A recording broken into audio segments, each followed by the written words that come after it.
She drew a photograph from under the pillow and held it out to Kay. "Look at that portrait," she said eagerly. To see it better, Kay stepped into the kitchen, but even there, it was not easy to distinguish anything on the photograph, for it was faded with age, cracked in several places, crumpled and dirty. "It isn't in very good condition," said Kay. "Unluckily, no," said the landlady. "When one carries a thing about with you for years, it's bound to be the case. But if you look at it carefully, you'll be able to make out everything. But I can help you. Tell me what you see. I like to hear anyone talk about the portrait." "Well then?" "A young man," said Kay. "Right," said the landlady. "And what is he doing?" "It seems to me he's lying on a board, stretching himself and yawning." The landlady laughed. "Quite wrong," she said. "But here's the board, and here he is lying on it," persisted Kay. "On his side." "But look more carefully," said the landlady in annoyance. "Is he really lying down?" "No," said Kay. "He's floating, and now I can see it. It's not a board at all, but probably a rope. And the young man is taking a high leap." "You see," replied the landlady triumphantly. "He's leaping. That's how the official messengers practice." "I knew quite well that you would make it out. Can you make out his face too?"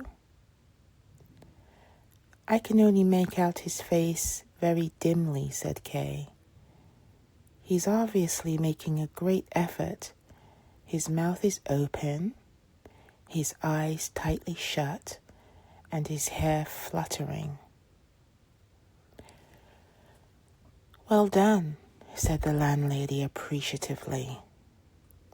"Nobody who ever saw him could have made out more than that. But he was a beautiful young man. I only saw him once for a second, and I'll never forget him." "Who was he then?" asked Kay. "He was the messenger that Clam sent to call me to him the first time." Kay could not hear properly. His attention was distracted by the rattling of glass. He immediately discovered the cause of the disturbance. The assistants were standing outside in the yard, hopping from one foot to the other in the snow, behaving as if they were glad to see him again. In their joy, they pointed each other out to him and kept tapping all the time on the kitchen window. At a threatening gesture from Kay, they stopped at once, tried to pull one another away, but the one would slip immediately from the grasp of the other, and soon they were both back at the window again. Kay hurried into the annex where the assistants could not see him from outside, and he would not have to see them. But the soft and, as it were, beseeching tapping on the window pane followed him there too for a long time. "The assistants," he said again, apologetically to the landlady, and pointed outside, but she paid no attention to him. She had taken the portrait from him, looked at it, smoothed it out, and pushed it again under her pillow. Her movements had become slower, but not with weariness, but with the burden of memory. She had wanted to tell Kay the story of her life and had forgotten about him in thinking of the story itself. She was playing with the fringe of her wrap. A little time went by before she looked up, passed her hand over her eyes and said, "This wrap was given to me by Clam, and the nightcap too. The portrait, the wrap, and the nightcap. These are the only 3 things of his I have as keepsakes. I'm not young like Frieda. I'm not so ambitious as she, nor so sensitive either. She's very sensitive, to put it bluntly. I know how to accommodate myself to life, but the one thing I must admit, I couldn't have held out so long here without these 3 keepsakes. Perhaps these 3 things seem very trifling to you, but let me tell you, Frieda, who has had relations with Clam for a long time, doesn't possess a single keepsake from him. I have asked her. She's too fanciful and too difficult to please besides.